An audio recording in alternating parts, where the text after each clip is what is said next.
हमारी हज़ारों एकड़ ज़मीन वो नदी में विलीन हो जाया करती है हर साल। लेकिन सरकार से हमने जब ये सवाल किया, सरकार के सामने में जब हमने ये बातें रखी, तो सरकार अनजान बन गई कि हर बार सैलाब आता है और किसान तो मेहनत करते हैं, मेहनत मुशक्कत से जो चीज़ पैदा करने की कोशिश करते हैं, या तो वो अनाज खत्म हो जाता है या फिर अनाज अगर काट करके अपने घर में ले जाते हैं तो घर समेत नदी के कटाव में अनाज भर जाता है। धरना प्रदर्शन के पश्चात जो है कुछ जाम की स्थिति हो गई थी, जिसको कि खाली करवा लिया गया है। इसके अलावा इन लोगों के द्वारा एक मेमोरेंडम भी दिया गया है, जिसमें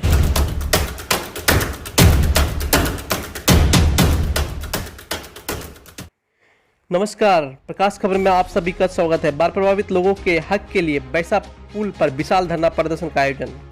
बताते चले कि पुणे जिले के बैसा प्रखंड अंतर्गत बायसी दिगल बैंक राजमार्ग 99 के बैसा पुल पर सामाजिक भागीदारी संस्था के बैनर तले विशाल धरना प्रदर्शन का आयोजन किया गया, जिसमें बाढ़ व नदी कटाव से प्रभावित परिवारों के लिए कम्युनिटी किचन, नदी कटाव से प्रभावित बेघरों को घर दिए जाए, नदी कटाव से प्रभावित किसानों को कटी जमीन का मुआवजा, कटाव निरोधक कार्य हेतु पक्का बंडाल, 22वीं अनुमंडल होकर बहने वाली सभी नदियों पर महानंदा बेसिन प्रोजेक्ट को चालू किया जाए।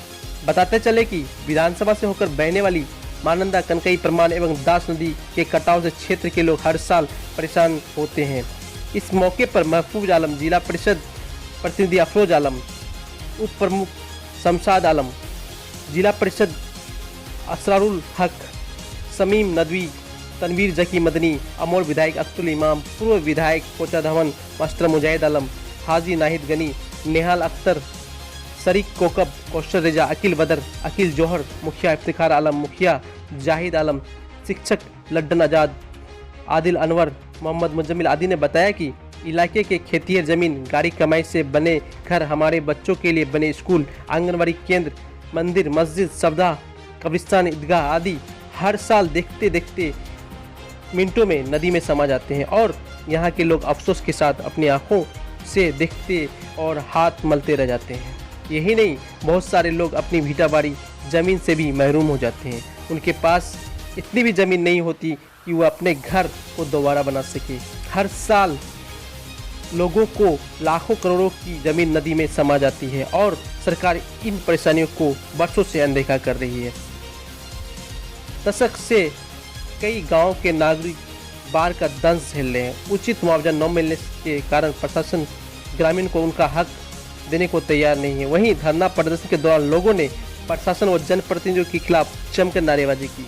धरना प्रदर्शन कर रहे लोगों को विभिन्न राजनीतिक दलों का भी समर्थन मिला। धरना प्रदर्शन कर रहे लोगों ने आरोप लगाते हुए कहा कि अमोर बैसा के लोग वर्षों से कटाव दंश झेल रहे हैं, लेकिन सरकार वो जनप्रतिनिधियों की आंखें अब तक नहीं खुली है। हर साल क्षेत्र के लोग बाढ़ व कटाव से तबाह हो रहे हैं।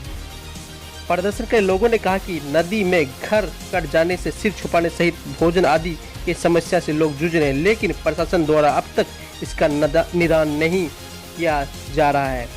उपस्थित लोगों ने कहा कि अगर उनकी मांगें नहीं मानी गई तो उग्र आंदोलन भी किया जाएगा। वहीं मौके पर पहुंचकर बीडीओ रणधीर कुमार व थानाध्यक्ष राजेश कुमार ने लोगों को समझाया।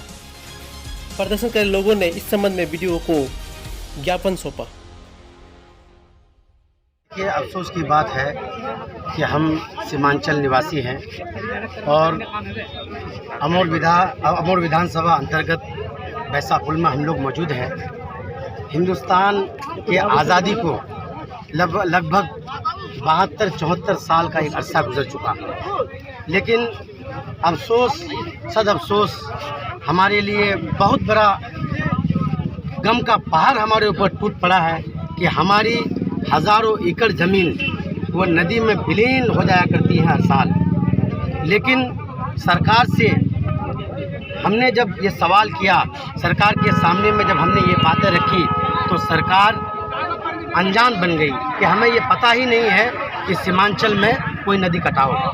अफसोस की बात है कि आज तक सरकार ने ये नहीं सोचा कि सीमांचल भी बिहार है और सीमांचल का इलाका भी बिहार में आता है, प्रदेश है कि हमारे यहाँ पे ज़्यादातर लोग 80-90% लोग किसान हैं और किसान जो खेती करते हैं वो ज़मीन पे होती है, वो किसी और जगह पे नहीं होती है। और ज़मीन जो है बहुत ज़्यादा तबाह होता है सैलाब से। हमारे यहाँ पे हर साल में 3 से 5 बार सैलाब आता है और किसान जो मेहनत करते हैं, मेहनत मुशक्क़त से जो चीज़ पैदा करने की कोशिश करते हैं, या तो वो अनाज ख़त्म हो जाता है या फिर अनाज अगर काट करके अपने घर में ले जाते हैं तो घर समेत नदी के कटाव में वो अनाज बह जाता है। हालत ये होती है कि भुखमरी वाली हालत होती है। यहाँ पे अब तक हम लोग का कभी भी सामाजिक भागीदारी का जो भी काम रहा है, कभी किसी नेता के ख़िलाफ़ में नहीं रहा है। ये सामाजिक भागीदारी कलेक्टिवली हमारे इलाके में जो इश्यूज़ हैं उस इश्यूज़ को हम लोग खड़ा करते हैं, चाहे वो इश्यूज़ किसी भी तरह का हो, ब्लॉक लेवल का हो या प्रखंड लेवल का हो या छोटे लेवल का हो, सिर्फ उस इश्यूज़ पे आप अगर कर रहे हैं। जो हमारे यहाँ अमौर बैसा में जो नदी कटाव हो रहा है, हमारी माएँ जब रात में सोती है तो उसको ये पता नहीं चलता है कि वो जब कल सुबह जगेगा तो उनका बच्चा भी उनके साथ में होगा या नहीं होगा, वो नदी में बह जाएगा या क्या होगा। जब हमारे किसान खेतों में खेती करते हैं उनको ये पता नहीं है कि 3 महीने के बाद वो उस खेत का धान काट पाएगा, उसका पटसन काट पाएगा या उसके जो भी फसल है वो घर लेके आ पाएगा या नहीं पाएगा।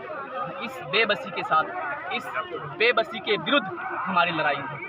सामाजिक भागीदारी संस्था के युवा और जनता ने मिलकर ये धरना प्रदर्शन के लिए आह्वान किया है जी। और समस्या यह ढूंढ रहे हैं कि हमारे MP, MLA जो भी जनप्रतिनिधि हैं, मुखिया, सरपंच, जो भी है, जो भी जिस स्तर पर काम कर रहे हैं, वो हमारे समस्याओं का हल नहीं दे पा रहे हैं अभी तक। ये समस्या बहुत दिनों से है। समस्या आखिर है क्या? समस्या बहुत दिनों से है। समस्या का नाम बताइएगा, समस्या क्या बहुत दिनों से है और ये समस्या नदी कटाव का है। जो अभी जनप्रतिनिधि हैं वो हम पिछले इलेक्शन में विधानसभा में वही बताए थे कि ये समस्या का हम समाधान करेंगे, लेकिन आज हाल ये है कि वो उसी जगह पे नदी कटाव के जगह जाते हैं और फोटो खिंचवाते हैं और फिर पब्लिसिटी करवाते हैं कि हम वहाँ गए थे और काम करवाएंगे, लेकिन हकीकत में कुछ काम नहीं हो रहा है। मतलब बैनर तले जो धरना प्रदर्शन था तो क्या मेमोरेंडम वगैरह भी सौंपा गया क्या? हाँ, इस संस्था के द्वारा किए गए धरना प्रदर्शन के पश्चात जो है कुछ जाम की स्थिति हो गई थी जिसको कि खाली करवा लिया गया है। इसके अलावा इन लोगों के द्वारा एक मेमोरेंडम भी दिया गया है जिसमें कि नदी कटाव से पीड़ित लोगों के लिए जो है उचित मुआवजा जो है उसको उपलब्ध कराने के संबंध में दिया गया है। साथ ही कटाव निरोधी कार्य करने एवं बांध से संबंधित कार्य के विषय में भी मेमोरेंडम दिया गया है। इसमें कुछ विषय जो है जो कि स्थानीय प्रशासन के स्तर से ही कर लिया जाएगा और कुछ विषय ऐसे हैं जिसको हम लोग जो है आगे भेजेंगे ताकि इस पर नीति